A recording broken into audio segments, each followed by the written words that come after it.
Karong umaabot nga Valentine's Day, do na may ka-date o wala, siguradong malingaw ug mabusog niining mga patok nga concept cafe sa Davao City. Atong bisitahon pinaagi niining report.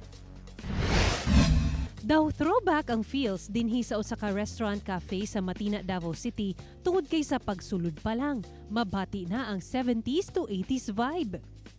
Atraksyon sa maong kan-anan ang throwback interior design niini. Suwak kini alang sa mga lovers nga dili lang gusto mabusog, kundili gusto sabog something new but nostalgic nga lugar karong Valentine's Day. Especially kung gusto niyo ng kakaiba na experience ngayong Valentine's. Samtang kung hugot lines ang istoryahan, kining cafe sa Obrero, Davao City wala nagpaulahi sa ilang mga quotes para sa mga broken-hearted. Napuno ang cafe og mga hugot gikan sa mga giingong gugmang giluiban. Duna say mga patama quotes para sa mga taong wala pa kuno ka move on sa gugmang sayop. Duna say mga dagkong teddy bears sa palibot. Sa ambience, o especially sa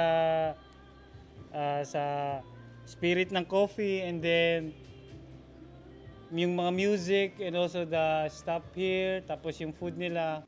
Sumala sa tag-iya, tumong kuno nila nga mabati sa tanan ang Valentine's Day, dili lang para sa mga dunay special someone. Ang daming sawi sa Mindanao, ang daming sawi sa Davao. Pero alam mo yung na pagka pumasok ka dito, mafe-feel mo na yung nakaraan na yon ay mababalutan ng saya. Pero syempre, tungod kay pandemya man, duol man sa kasing-kasing ang imong hinigugma, social distancing lang usa kapuso.